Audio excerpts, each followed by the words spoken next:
In the nearly 6 years since Amanda Knox was accused of killing her roommate in Italy, her story's captivated the world for many reasons. Because she's a bright-eyed, all-American girl, it seems. Because she was convicted of a horrid crime in a foreign land. And because at times, her pleas for innocence seemed to many people more cold and calculating than remorseful. Tonight, ABC's Diane Sawyer speaks with Knox in an exclusive interview just weeks after the Italian Supreme Court overturned her acquittal. So every word she says here and in the pages of her new book, Waiting to be Heard, could affect her freedom. An American girl home in Seattle, back with her sisters, now grown up. Nice. Neither of us fell. Sometimes she says she's just that daughter who never left and wanted to be near her parents. She was always, home and, eating your food. Yeah. Yeah. My mom I can tell anything to. Anything. Sometimes when she doesn't even want to hear it. There is much to hear. A 5.5-year-old journey that began in a Seattle suburb and ended with Amanda Knox becoming a global obsession. In headlines called a sexual thrill seeker, a seductress, the murderer of her British roommate, Meredith Kercher. She-devil with an angel face, heartless manipulator, concertante of sex, sphinx of Perugia. I haven't heard those. I've heard the gist of them. And they're wrong. For all intents and purposes, I was a murderer, whether I was or not. She had stayed near home for college, made Dean's List, but when she was a junior, decided it was time to venture out. An adventure of fill in the blank. An adventure of selfhood. She worked 3 separate jobs to earn the money for her year abroad. Her mom was excited. Wanting me to go for it, to be brave, to go out and be my own person. I really got that from my mom.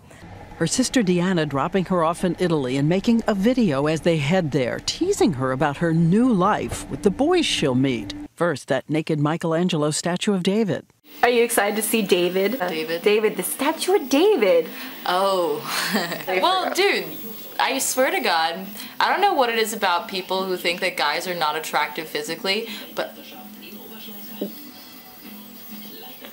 You look at the picture of the girl who arrived there. What would you want to say?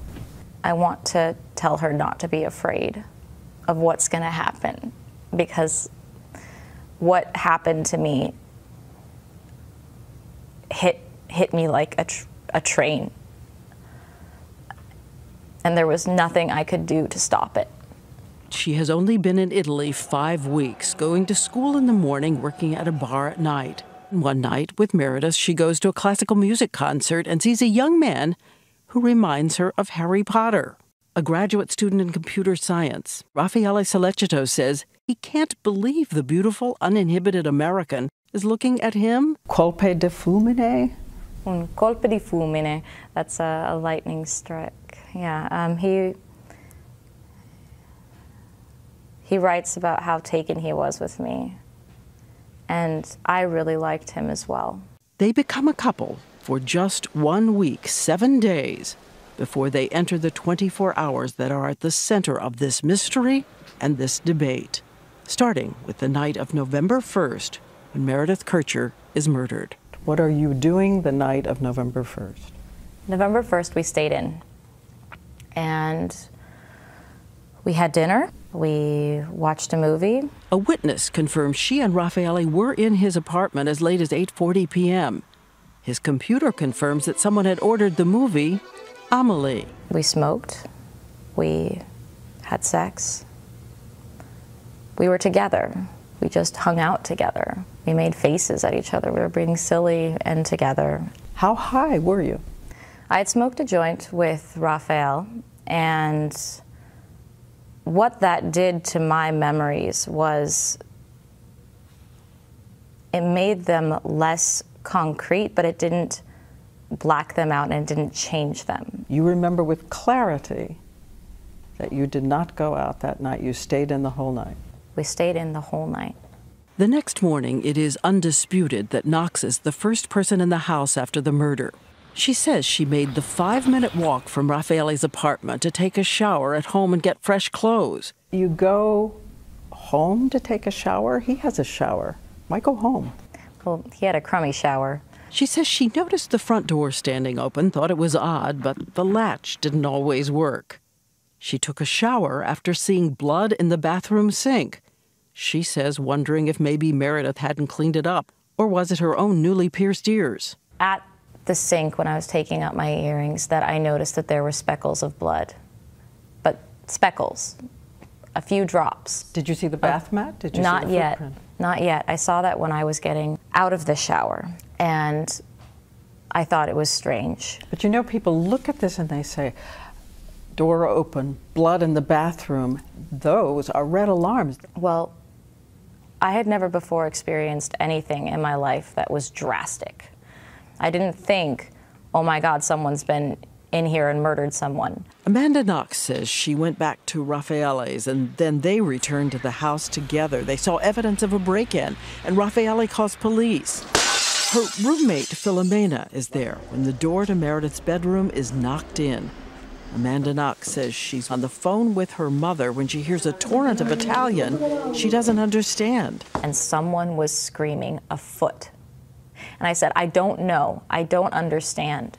Then Filomena was crying out Meredith, and so I heard that it must be Meredith and that there was a body and that there was an armoire and there was blood and there was a blanket.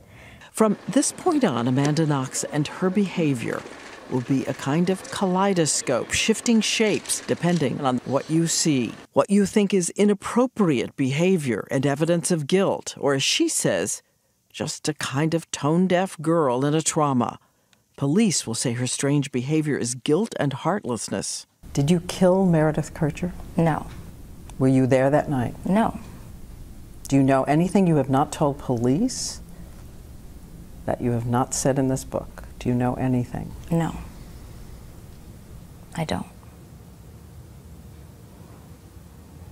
I wasn't there. At the police station, she sits in Raffaele's lap, playfully making faces, telling Meredith's friends that Meredith must have suffered. You're quoted as saying, how could she not? She got her effing throat slit. Yeah. I was angry. I was pacing, thinking about what Meredith must have been through. Sorry about that now.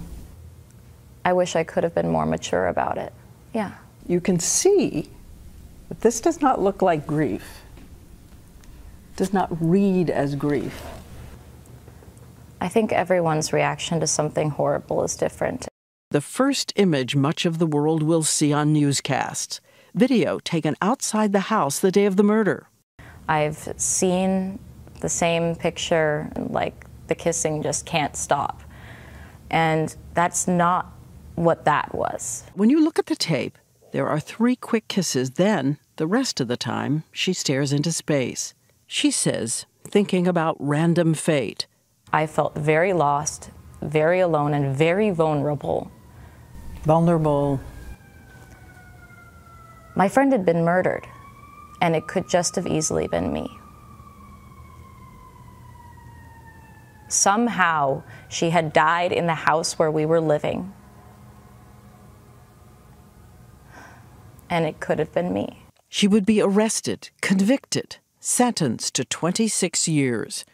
When we come back, she talks about the long nights in prison and the encounter with a prison official. It was always after lights were out and no one was out and about in the prison, and he would call me into an empty office and talk to me. Just talk?